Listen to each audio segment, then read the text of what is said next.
মৰিয়নিৰ গিবন অভয়াৰণ্যৰ সমীপৰ এটা ইটাভাটাত জেচিবিয়ে খন্দা উন্মুক্ত পুখুৰীত পৰিল পোৱালিসহ 6টা বন্য হস্তি। গিবনৰ পৰা খাদ্য সন্ধানত ওলাই অহা এটা বনৰীয়া হাতীৰ প্ৰায় 40-50 জনীয়া জাক নিশা মৰিয়নিৰ খাটিচুঙা দিহিঙীয়া গাঁৱত প্ৰৱেশ কৰিছিল। সমীপতে থকা এডৰা বাহনিৰ মাজত থকা জেচিবিৰ দ্বাৰা ইটা বনাবলৈ ব্যৱহাৰ কৰা মাটিৰ বাবে খন্দা এটা উন্মুক্ত পুখুৰীত পৰি যায় 6টাকৈ হাতী। ইয়াৰে 2টা হাতী উঠিবলৈ সক্ষম হয় যদিও 4টা পোৱালি হাতী পানীৰ মাজতে আবদ্ধ হৈ থাকে। পলম গৈ হলেও বনকৰ্মী ঘটনাস্থলীত উপস্থিত হয় যদিও অসহায় অৱস্থাৰে নিৰ্দিষ্ট দূৰত্বত অৱস্থান কৰে। বুধবাৰে সমগ্ৰ নিশা পানীত আবদ্ধ হৈ থকাৰ পাছত আজি পুখুৰীৰ পাৰ কাটি হাতীকেইটাক উদ্ধাৰ কৰা হয়। মৰিয়নিৰ পৰা অনুৰাগ শইকীয়াৰ ৰিপৰ্ট, নিউজ আপডেট।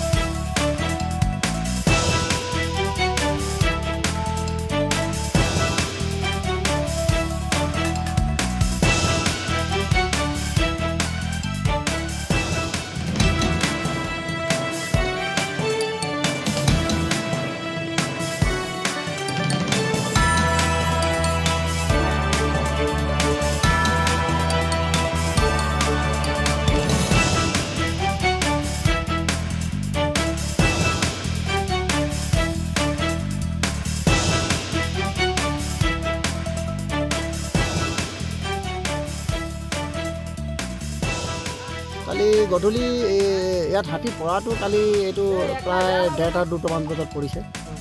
এই পুখুৰীত বাহনিৰ মাজত এটা পুখুৰী আছে। এইটো 2-3 বছৰ হ'ল মানে পুখুৰীটো খন্দা মানে কি ইটা বনাবৰ কাৰণে ইটা লাগে, মাটি লৈ যায় মাটিৰ মালিকবিলাকে।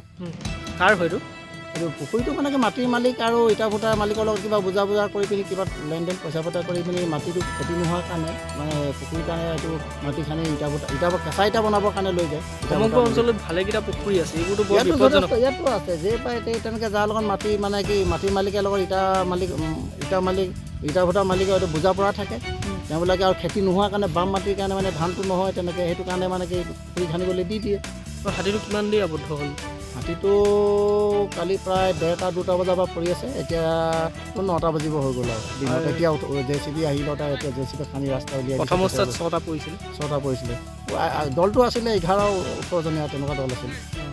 সৰু সৰু পোৱালি আছে, 1 বছৰীয়া, 1.5 বছৰীয়া, 2-3 বছৰীয়া তেনেকুৱা পোৱালিও আহিছে দলটোৰ লগত। এই এনেকুৱা ধৰণৰ এই যিবোৰ উন্মুক্ত গাঁত পুখুৰী বুলি কওঁ, এই পুখুৰীবোৰতো মানুহ মৃত্যু হৈছে আজি এনেকুৱা দুৰ্ঘটনা। এইবোৰ বন বিভাগে কোনো ব্যৱস্থা নলয় নেকি এনেকৈ যধে-মধে খন্দা? এইটো তেওঁবিলাকে গম পাব, তেওঁবিলাকৰ এটা দায়িত্বত থাকে। তেওঁবিলাকে এইবিলাক চাব লাগে তেওঁবিলাকে। আৰু তেওঁবিলাকক মানে কি মানে খবৰ দিলে মানে কি আহিব লাগে সোনকালে। যেতিয়া কালিতো গধূলি 7টা বজাতে ওলাইছে, আহিছিলে বাৰু। তাৰপিছত খবৰ দিয়াৰ পিছত 2-1 ঘণ্টা লেট হয়, তেওঁবিলাকৰ কিবা ক'ৰবাত হেৰি থাকিব পাৰে, কিন্তু আহিছিলে। আহি পিনি কি কৰিব, ইমান ৰাইজৰ মাজত তেওঁবিলাক 6-7জন মানুহ আহে আৰু চাই থাকে আৰু ৰাইজৰ লগত কি কৰিব।